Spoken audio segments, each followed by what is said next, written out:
Hello again, everybody, and welcome to another edition of Browns Latest. I'm Dave Grendzynski. You can call me Grizzer, and this is where we get you caught up on some of the latest news that is tied to our favorite team in the NFL, the Cleveland Browns, and then we give you some takes along the way. There's tied and then takes. I like alliteration. Thank you to everybody who has liked our previous episodes, and as you can see, we are back in the orange quarter zip. It is out of the closet and back in action after the 1 day off for the fit change for crossing 9,000. We are already on the march toward 10,000 subscribers. So thank you to everybody who has subscribed to the channel, everybody who has become members of the Browns Latest Dog Pound, and everybody else who has jumps in there and gets their comments in the viewer comments section. I really appreciate all of it. Now, on today's show, I'm going to make my strongest case yet as to why we should run the ball 40 times against Detroit. A viewer comment inspires a blast from the past that may have us all yelling in unison, either from the stands in Detroit or at our TVs in our living room come Sunday. We have another reason for you to hate the Steelers, especially if you're a Shedeur Sanders fan. And then down in the viewer comments, somebody says one of our rookie quarterbacks, their confidence can never be destroyed. We'll find out what that's all about. But let's run through some headlines. Everybody's at practice. That's the big story. Everybody's healthy. Denzel is back. Everybody's back. Everybody's practicing. So thank goodness for that. The big talk is trying to get Joe going early. Mr. Flacco, get him comfortable and going early, along with Judy, trying to get that connection going too. Conklin, everything, I think he's playing. It seems, the way it seems today, everybody's practicing, so I assume he's playing. Delpit and Ward and Bitonio all talked about Detroit and how aggressive they are on both sides of the ball. The defense is expecting to be out there for more than one fourth down because Detroit loves to go for it on fourth down so much, and virtually in any part of the field they'll go for it on fourth down. Jim Schwartz said Denzel Ward is the best cornerback he's ever had. All right. But he says they have to neutralize the running game because that'll help take away the play action. Jared Goff is considered one of the best play action quarterbacks in the league. I'm telling you, folks, this offense is really what Stefanski, I think, wants to try to do potentially, but he doesn't do it. I don't understand. We've got Mack and Biner. We've got, with Judkins and Sampson, they have Gibbs and Montgomery. I don't know why we just don't do what they're doing. But here's some good news. Their big edge guy that had a big night the other night, a breakout game with a 2.5 sacks, AQ Muhammad, he's got a bad knee, so he's got a sore knee, so we're going to have to keep our eyes on that. And then how about their offensive coordinator? Did you guys hear this? He said, they asked him about the Browns and the Browns rush defense and how great it is, and he was like, yeah, but they haven't seen a running game like ours. And so, like that just annoys me now. Now I'm annoyed. Like, when I hear guys say, I'm like, boop, bulletin board. Just get it up there. Let's go. Man, I hope this lights a fire under our defense. Not that they needed it after the win last week and they now go into Detroit with this big running game, them coming off that big Monday night. I really hope this just adds fuel to the fire and we go in there and shut them down like we've done everybody else. But now let's talk run and pass blocking. And so CBS Sports released their run blocking rankings, and they had the Browns 20th, which I thought we were going to be way lower, to be honest. I figured we were going to be down there in the 30s. But Cincinnati is last at 32. They have the worst run blocking team in the league, and Las Vegas, Sin City, the Raiders, are 31. They're right in front of Cincinnati, but we're 20th. And I was like, okay, I'll take that. But you're like, Dave, that's still not that great. Like, what do you mean? But hear me out. I'm going to walk you through something that tells me our run blocking is way better than people think. And this is where we're going to start. We'll start talking about the run blocking by talking about the pass blocking. You're like, this guy is nuts. Well, you're not the first person. A lot of people think that. But take a look at this. This was put together by Ben Baldwin from The Athletic. And this is the offensive line. Just go right to 32. This is a pass protection rating composite. And what it does is it uses various metrics to evaluate an offensive line or an offensive lineman's ability to prevent defenders from pressuring the quarterback.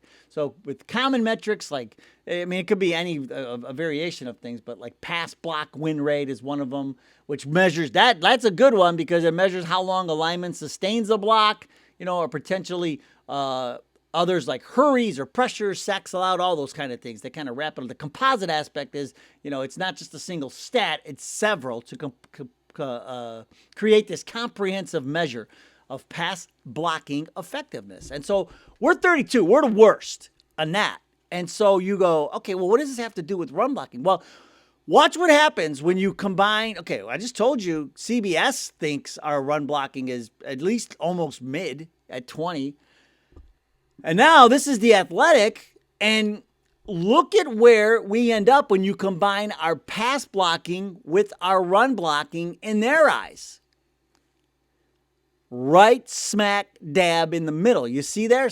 This is the run block and pass block composite rating. And we're right there with Tampa and the Eagles. And look who's right in front of us, the Chargers and the Niners. I mean, we're not in bad company with all this. And they don't have Indianapolis. They got Buffalo and I don't know. I mean, they got them up there in Atlanta. Like, that's nuts. Atlanta got smoked last week. So, but what I'm saying is, the run blocking pulls us all the way up to mid in their eyes. I mean, that's how strong they think our run blocking is. And so this to me, the signs are all there, man. We got to run the ball. We got to quit putting Joe in harm's way. More cars on the road, more accidents, more dropbacks by Joe, more sacks, more interceptions, more running like Bernie Kosar with cement shoes on. We don't need any of that. I'm serious when I say I'd be fine with putting the ball up like 17 times on Sunday. I would. I mean, that's how fed up I am with this. We've got to run the ball. And hopefully that makes you feel a little bit better about my craziness when it comes to running the ball. Now, speaking of running the ball, what's old is new again. And this was inspired by a viewer comment. So we have a viewer comment before the viewer comments. And I'm going to show you the viewer comment because as soon as I read it, I'm like, yeah, he's absolutely right. It's from JS64. And here was the comment. He said, Stefanski wasted Chubb and Kareem backfield talent under similar quarterback circumstances. He refused then to run the offense out of the backfield, so I wouldn't be surprised if he did the same stupidity this again. He says Stefanski is holding the team back and needs to be replaced. I 100% agree with the last part of it. Because remember when we just kept yelling, run the ball with Chubb? We just kept screaming to run Chubb, run Chubb, run Chubb when we wouldn't run Chubb. And then we had Chubb on like pitch counts and things like that because of analytics and all this other nonsense. Like, oh my gosh, it was so frustrating. But here we are again, two brand new backs, two studs, and we're doing the same thing with a 40-year-old quarterback. And this goes back to the comment we had somebody comment the other day. This offense is stuck in 2010. I mean, he won't break away from what he does. And it's not even really breaking away from anything. It's just use your best assets. We have Sampson. We have Judkins. Use them. 20 carries each. Use them. 10 in each half. Use them. But man, oh man, that was nailed it, man. We're right back to when we're all screaming for him to just run Chubb. You got a stud running back and you're not giving him the ball. Well, now we got two stud running backs and we're not giving them the ball. So we'll see what happens on Sunday. We better start running the ball. Remember the first week it was special teams. Then last week it was quarterback. Now this week it's offensive line. There's always a big problem we've got to address on this show every single week. I mean, I don't know. Speaking of problems, how about this ex-Steeler sounding off on us? We lost our camera. Well, this ex-Steeler sounding off on us, and mostly about Shedeur the other day. And here, let's get right to it. It's Terry Bradshaw. When they were talking about Flacco and the Browns offense and this, and they got to, well, they got to stop throwing Flacco out there. And then he's like, and then which they said, well, let's get to the rookies. And they talked about Gabriel, and he got the Shedeur, and Bradshaw starts going off. He's like, why is the fifth rounder getting so much attention? I wouldn't have taken Shedeur. Let somebody else have that problem. It's like, who even asked you about this in the first place? We're just talking about playing the rookies. Like, what is going on? So, like, he goes off the deep end and, starts going off about Shedeur for no apparent reason. And so I'm like, what is going on with Terry Bradshaw? And so, I just thought it was strange. I'm like, are we that much in their heads now because they're looking over at us and they see how great our defense is and they see how their offense is not doing much. I mean, they're still probably doing a little bit more than our offense, but I just think we're in their heads now, and Bradshaw might be losing it for all I know. But I'm like, what are you like? You don't need to be doing that. Like, just focus on your own team, man. What are they worried about us for? What are they talking about us? You know why? Because we're in their heads. So now we got another reason to hate the Steelers, but then a reason to be happy because we are already in Pittsburgh's head. I'm telling you, they stink. We're beating them twice this year. I'm already making you that. I don't even need the prediction pen for that one. Prediction pen will be back tomorrow, but I don't understand Bradshaw and why he's hating on Shedeur like that for no apparent reason. It just doesn't make any sense. And when you watch that Steelers team, like can you imagine our defense going up against that Steelers team? I mean, come on, that offense is horrible. So anyway, we will nail them down when we get them. I'm telling you, in a few weeks. All right, now one thing that always nails it is the viewer comments. And so today we will start with Birdshoe, who says, this is what we teased at the top. Speaking of Shedeur. Shedeur's confidence can't be destroyed. He's used to being the underdog. He lost his first season in Colorado with the spotlight on him. He regrouped and had a winning second season. Flacco's confidence isn't gone. His skills are gone. I'm like, well, remember, because I was talking about how, like, you put a rookie quarterback. Can you imagine if one of the rookies were out there the last few weeks and they're going through this every week, and and now it only took three games to wreck Flacco's confidence because you're dropping back and you don't know if you're gonna have enough time, but and then you're throwing deep and you're getting picked. You're so nervous about throwing interceptions, like you're thinking so much. He's got no confidence. He's got no confidence left. And Tommy Reese even mentioned it yesterday. He's like, yeah, he was real comfortable in that first game. In the beginning of the first game, he was real, but you could see what's happened. As whatever the play call, whatever's going on with all, like, he is playing so scared right now. And the worst thing that could happen, put a rookie in that situation, and game after game after game, you just keep deteriorating that confidence. It would not be good. But if you're right, that would be perfect. That's what we'll need. We'll need a quarterback whose confidence cannot be destroyed as long as Stefanski's calling the plays. Jaguar 89. It's like Jaguar, but with a W. Jaguar 89.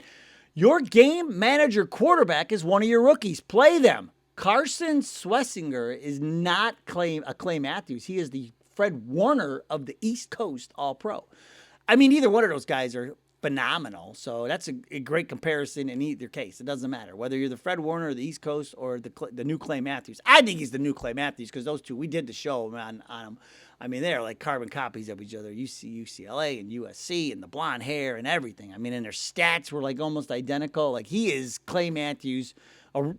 Clay Matthews Sr. 2.0. Crazy. But yeah, I do think I'm fine with game managing with one of the rookies. Go. Let's do it. I'm fine with that too. Jaguar.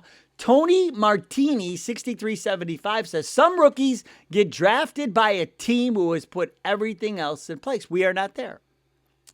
I get what he's saying. He's talking about me and the whole confidence thing. So I get what he's saying. Putting Sanders in can have an impact on his career, this is my opinion, and it's my opinion too. And we've seen it happen before here in Cleveland. And we're not talking about you stick him out there and after one game his confidence is gone. And that's not what we're saying here. What we're saying is you put him out there, and as the weeks go on, you start becoming more unsure of what you're supposed to do, and you start thinking so much that you stop doing. And so that's the one thing when I coach the kids, I always say, don't think, just do. And once you're at it, once you let that go, and once you're out of that realm of thought, you're done. You're done. If you're not out there doing and you're out there thinking the whole time, you're done. And so that's what I'm talking about. And it happens gradually over time, right? It's like, guy who gets in a hitting slump, right? Or somebody who's, in a shooting slump. They keep shooting. First, you don't think about it. It's no big deal, couple game here, whatever, But then next, third game, like all of a sudden now you're like, man, oh man, the basket starts looking like a thimble, Or the baseball starts, looking like a pea as it's coming towards home plate. But it's a gradual thing over time. But then once it's lost, it's so hard to get back. And so that's what we're talking about. I agree with you, Tony Martini, and I appreciate you seeing what I'm, trying to get across on the rookies. And we'll end today on Keith Greer of 462, who says, no, they should just let Joe Flacco call his own plays. And I thought I'm like, I never even thought about that. Maybe that could let the quarterback call the plays and keep Stefanski out of it, right? Like, listen, it couldn't be worse. It could not be worse. Yeah, I cannot wait to see this game plan on Sunday. Oh, every week. I cannot wait to see this game plan on Sunday. The other thing I cannot wait for, the prediction pen tomorrow. The prediction pen is 3-0. So we'll see how the prediction pen feels about the Brownies and the Lions tomorrow on tomorrow's show. All right, thanks so much for joining us. Sorry, I don't know what the camera. I thought the camera must have thought we were done there for a second and went away on us. Turned out the lights on us for a second, but that's okay. We recovered. We made it through. So thanks so much for joining us. We'll talk to you tomorrow. Go Browns! We'll see you next time.